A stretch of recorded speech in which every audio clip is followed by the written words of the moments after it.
Bienvenue à Terre et Progrès, le magazine des filières agricoles, produit par le FIRCA, leader du financement durable, d'une agriculture innovante et compétitive. Le beurre de karité est un produit très prisé par les femmes, qui sont les principales actrices de cette filière. C'est d'ailleurs ce qui lui vaut la dénomination de l'or des femmes. L'activité du karité, qui date d'avant l'indépendance, est une source d'épanouissement pour les femmes rurales du nord de la Côte d'Ivoire. Dans ce dossier sur la filière karité, nous verrons comment cette activité contribue à l'autonomisation des femmes avec le soutien de partenaires comme le FIRCA, toujours au service de l'agriculture ivoirienne.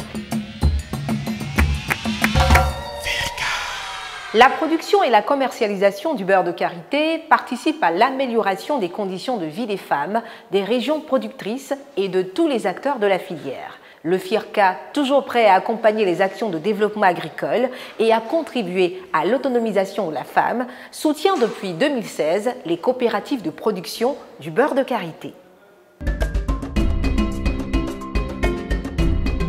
Le commerce du karité en Côte d'Ivoire concerne deux produits essentiels. D'une part, la vente des amandes qui servent de matière première à la production du beurre et d'autre part, celle du beurre de karité, le produit fini issu de la transformation des amandes qui est très apprécié des populations. Pour l'accompagner dans son développement, le Fonds interprofessionnel pour la recherche et le conseil agricole, FIRCA, s'est impliqué auprès de la filière karité depuis 2016, en particulier par le financement d'un programme d'amélioration variétale et la diffusion d'innovations techniques et technologiques. La combinaison de ces appuis a permis de booster la productivité de la filière dont le produit fini, communément appelé beurre de karité, se présente au goût du client sous deux couleurs distinctes. On prend le beurre de karité et les femmes du coopérative de nature. Le blanc est la meilleure couleur du beurre de qualité. Le jaune, il y a des racines, des palus, on met dedans pour changer la couleur. Sinon, tout fait le même travail, c'est le même beurre de qualité là.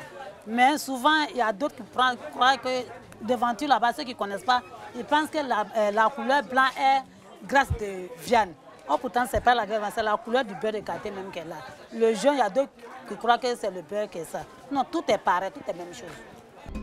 Toutefois, comme c'est le cas de la plupart des matières premières en Côte d'Ivoire, l'on déplore que les amandes de karité sont majoritairement exportées, le pays n'en transformant que 10 à 30%.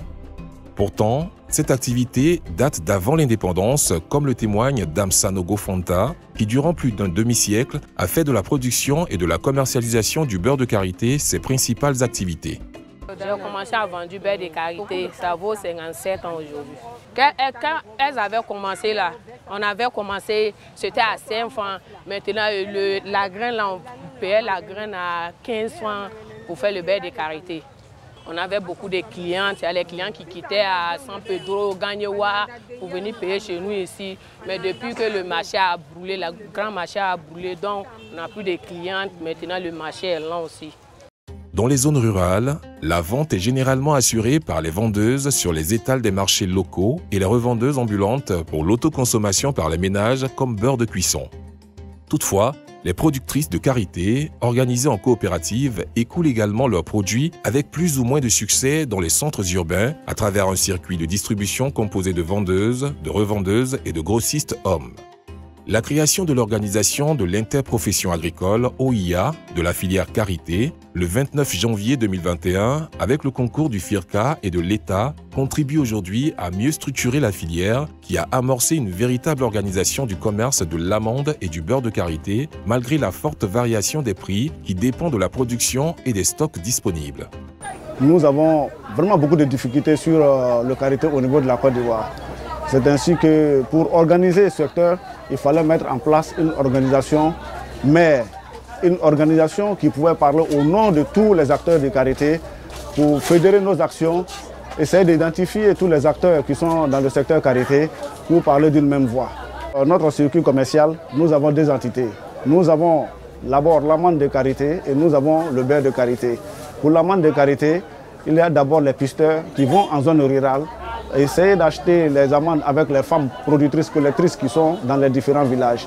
Et les pisteurs viennent revendre aux petits détaillants et les petits détaillants aussi reviennent vendre ce même produit, ces mêmes amandes aux grands commerçants. Et ceux-là aussi reviennent sur Abidjan pour vendre quand ils ont des contrats avec des grands spéculateurs qui sont ici.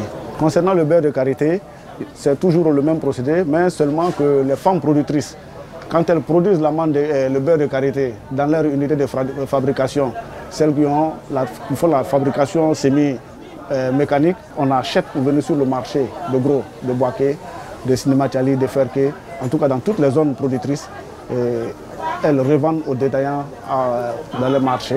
Ensuite, il y a aussi des grossistes qui achètent pour venir vendre aux sociétés de produits cosmétiques qui sont basées en zone Abidjan, Yamoussoukro, un peu partout. Il est maintenant impératif qu'un prix stable soit trouvé pour le beurre de karité afin que le travail des productrices soit mieux valorisé, estime celle-ci.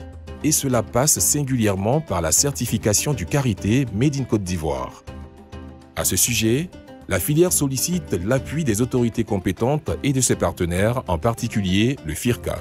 Effectivement, pour la commercialisation sur le plan international, il est très difficile de pouvoir convaincre un acheteur pour lui vendre le produit, le beurre de karité origine Côte d'Ivoire. Quand tu parles avec un acheteur sur le plan international, il vous demande de produire le certificat d'origine et lui produire aussi un certificat pour le beurre, ce qui est un peu difficile. Donc nous avons appelé de tous nos voeux pour qu'on nous accompagne dans la certification des produits. C'est vrai qu'il y a des bailleurs de fonds qui nous avaient aidés et on a pu certifier 2 zones, mais ce n'est pas assez.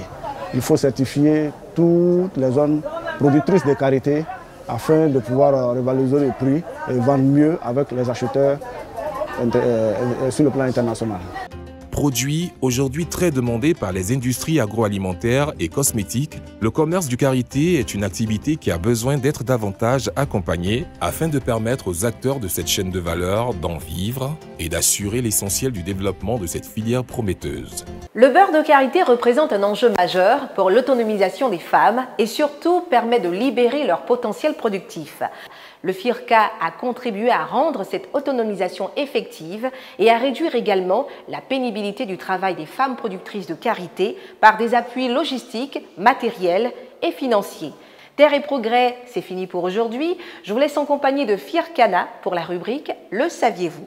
Vous pouvez revoir cette émission sur nos différents réseaux sociaux en tapant le FIRCA, le tout attaché. À très bientôt pour un autre numéro de Terre et Progrès. FIRCA, investir pour le futur, anticiper, innover.